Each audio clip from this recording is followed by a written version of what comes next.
Retro media நேயர்களுக்கு வணக்கம். நான் உங்கள் சுஷீந்திரன். இந்த வீடியோ நம்ம என்ன பார்க்க போகிறோம் பார்த்தீங்கன்னா, சென்னையவே வந்து திரும்பி பார்க்க வச்ச ஒரு மிகப்பெரிய ஒரு சம்பவம் தான். அது என்ன சம்பவம்னு பார்த்தீங்கன்னா, காக்காத்தோப்பு பாலாஜியோட என்கவுண்டர் விஷயம் தான். இது வந்து எதுக்காக இவ்வளோ பெருசாக பேசப்படுறாங்க, அதுவும் இல்லாமல் காக்காத்தோப்பு பாலாஜி வந்து என்னென்ன சம்பவம்லாம் பண்ணியிருக்காரு, அவர் எவ்வளோ குற்றங்கள்லாம் அவர் பின்னாடி இருக்குது, காவலர்கள் வந்து அவர் பின்னாடி வந்து எவ்வளோ கண்காணிச்சுக்கிட்டே இருந்து அவர் ஸ்கெட்ச் போட்டு பிளான் பண்ணி அவர் முடிச்சிருக்காங்கன்னு சொல்லி தான் இந்த வீடியோ நம்ம பார்க்க போகிறோம். வாங்க வீடியோக்குள்ளே போகலாம். காக்காத்தோப்பு பாலாஜி இவர் வந்து வட சென்னையவே வந்து கலக்கிட்டு வந்த பிரபல ரவுடி. இவர் எந்த மாதிரி சம்பவங்கள்லாம் பண்ணியிருக்காருன்னு பார்த்தீங்கன்னா, ஏகப்பட்ட கொலைகள் பண்ணியிருக்காரு. அதுவும் இல்லாமல் 59 வழக்குகள் இவர் மேலே இருந்திருக்குது. அதுவும் இல்லாமல் எல்லாமே பெண்டிங்கில் இருந்திருக்கு. என்ன சொல்ல போனால் சொல்லிக்கிட்டே போகலாம், 59ன்னு கண்டுபிடிச்சிருக்காங்க. ஆனால் வந்து கணக்கிலே வராத விஷயங்கள் இன்னும் எவ்வளவோ இருக்குது. இப்போ கூட வந்து அவர் வந்து என்கவுண்டர் பண்ண மெயின் ரீசன், அவர் காரில் போயிட்டு இருக்கும்போது அந்த காரில் வந்து கஞ்சா இருந்ததாக வந்து தகவல் வந்திருக்கு. ஸோ அதுக்காக தான் வந்து போலீஸ் வந்து அவரை வந்து ஸ்கெட்ச் போட்டு ஒரு ப்ரைவேட்டான ஒரு ஏரியாவுக்கு கூப்பிட்டு போயிட்டு அவர் பிளான் பண்ணி அவர் வந்து முடிச்சு விட்டாங்க. அதுவும் இல்லாமல் 2021 அப்போ அவர் வந்து அந்த ஒரு விஷயத்துக்கு வந்து அரெஸ்ட் பண்ணி ஜெயிலில் போட்டாங்க.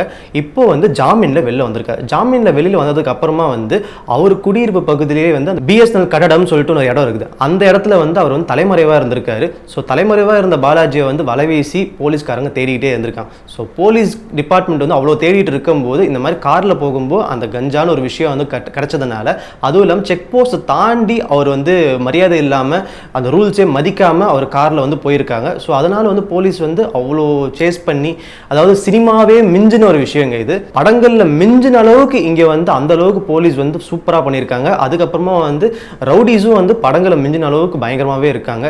ரவுடிகளோட சாம்ராஜ்யம் வந்து கொஞ்சம் கொஞ்சமாக வந்து குறைஞ்சிக்கிட்டே வருது. அதுக்கு காரணம் வந்து ஐபிஎஸ் அருண் அவர்கள் தான். ஸோ அவர் வந்ததுக்கு அப்புறமா இருந்து இது 2வது என்கவுண்டர். ஸோ முதல் என்கவுண்டரே வந்து அந்த அளவுக்கு பேசப்பட்டுச்சு. இப்போ 2வது என்கவுண்டர்.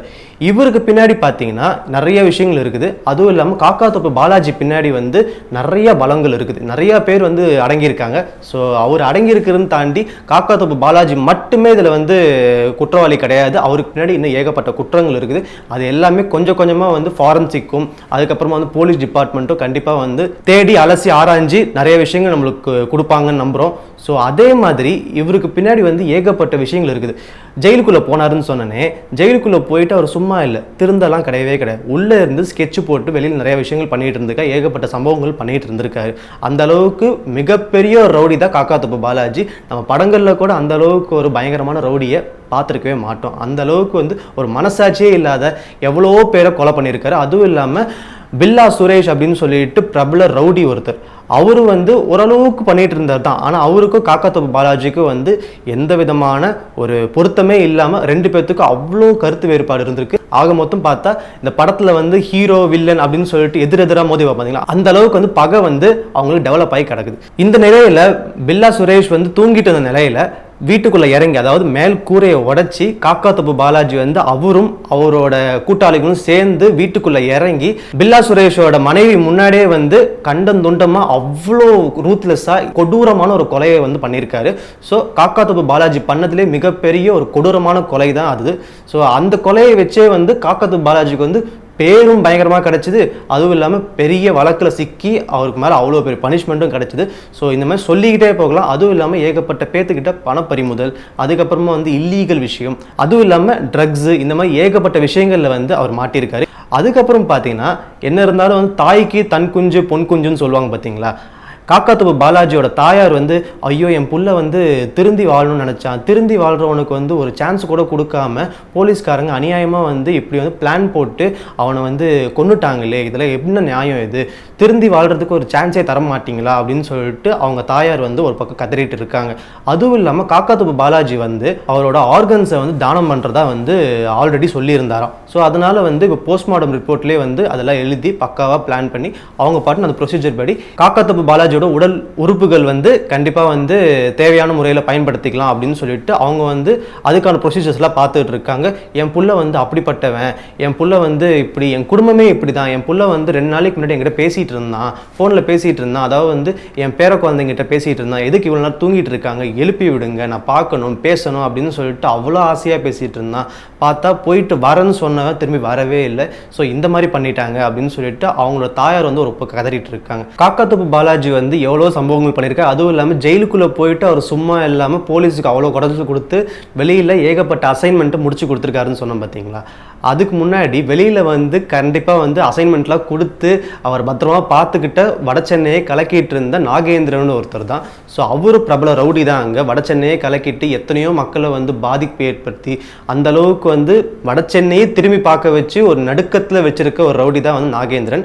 அவருக்கும் காக்காத்தோப்பு பாலாஜிக்கும் வந்து நெருங்கிய உறவு ஒன்று இருக்குது. அவங்க 2 பேர்த்துக்குள்ள பிளான் போட்டு ஏகப்பட்ட ஸ்கெட்சில் முடிச்சு கொடுத்துருக்கிறது தான் இந்த காக்காத்தோப்பு பாலாஜி. நாகேந்திரன் யாருன்னு பார்த்தீங்கன்னா பகுஜன் சமாஜ் கட்சி தலைவர் ஆம்ஸ்ட்ராங் கொலை வழக்கில் வந்து முக்கியமான ஒரு குற்றவாளியாக சிக்கி இருக்கிற ஒரு நபர் தான் அவர். ஸோ அவர் என்ன பண்ணியிருக்காரு ஏது பண்ணியிருக்காருன்னு சொல்லிட்டு அவர் பின்னாடி ஒரு விசாரணை போயிட்டே இருக்குது.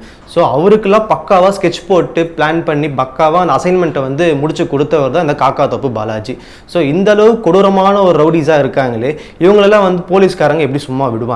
ஸோ போலீஸ் டிபார்ட்மெண்ட் வந்து அவங்க டியூட்டியை வந்து கரெக்டாக பார்த்துருக்காங்கன்னு சொல்ல முடியும். அதுவும் இல்லாமல் காக்காத்தோப்பு பாலாஜியோட தாயார் வந்து இந்த அளவு சொல்லியிருக்காங்களே, எதுக்கு இப்படி சொன்னாங்க?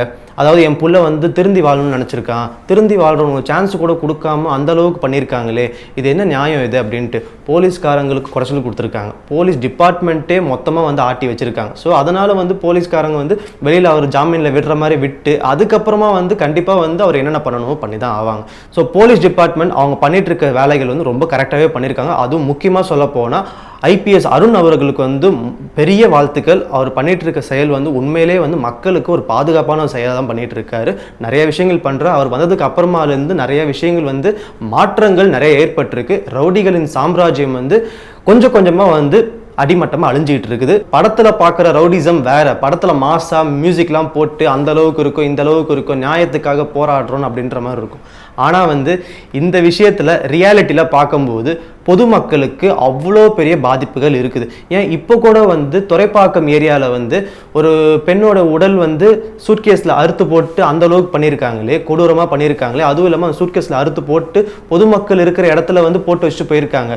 பொதுமக்கள் அங்கே இருக்கிறவங்க வந்து அந்த சூட்கேஸ்லேருந்து பேட் ஸ்மெல் வருது, கெட்ட நார்த்தம் ஒன்று வருது, அதனால் என்ன பண்ணுறது எது பண்ணுறதுன்னு தெரியாமல் பக்கத்தில் காவல் நிலையத்தில் கம்ப்ளைண்ட் பண்ணி அவங்க வந்து அந்த அளவுக்கு வந்து எடுத்து பார்த்துருக்காங்க. அப்போ பார்க்கும்போது ஒரு பெண்ணோட உடல் மொத்த பாகங்களும் வந்து அந்த பெட்டிக்குள்ளே அடைச்சி கிடக்குது. ராட்சசன் படத்து பாணியில் தான் வந்து இந்த ஒரு கொலையும் நடந்திருக்குது. ஸோ படங்கள் பார்த்து இந்த கொலைகள் நடக்குதா, இல்லாட்டி கொலைகள் நடக்கிறது ரியாலிட்டியில் நடக்கிறத வச்சு தான் படங்கள் எடுக்கிறாங்களான்னு சொல்லிட்டு ஒரு பக்கம் வந்து ஆய்வுகள் போயிட்டு இருக்குது.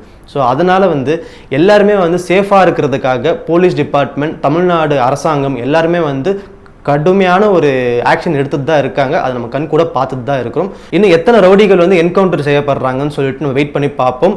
ஐபிஎஸ் அருண் அவர்களுக்கு வாழ்த்துக்கள். அதே மாதிரி தமிழ்நாடு அரசாங்கத்துக்கும் மிகப்பெரிய ஒரு வாழ்த்துக்கள். அண்ட் மக்களை வந்து எந்த அளவுக்கு சேஃபாக காக்கணுமோ நீங்கள் நல்லபடியாக பண்ணிட்டு இருக்கிறீங்க. இந்த மாதிரி நல்ல விஷயங்களுக்காக ஊடகம் ப்ளஸ் இணையதளம் எல்லாருமே வந்து உங்களை பார்த்துக்கிட்டே இருக்காங்க, ஆதரவு கொடுத்துக்கிட்டே இருக்காங்க. கண்டிப்பாக வந்து மக்களை பாதுகாக்கிறதுக்கு என்னென்ன விஷயங்கள்லாம் நல்லபடியாக பண்ணணுமோ நீங்கள் பண்ணுங்க. உங்களுக்கு நாங்கள் சப்போர்ட்டிவாக இருப்போம். ஸோ இதே மாதிரி வேறு சுவாரஸ்யமான தகவலோடு நம்ம சந்திப்போம். நன்றி, வணக்கம்.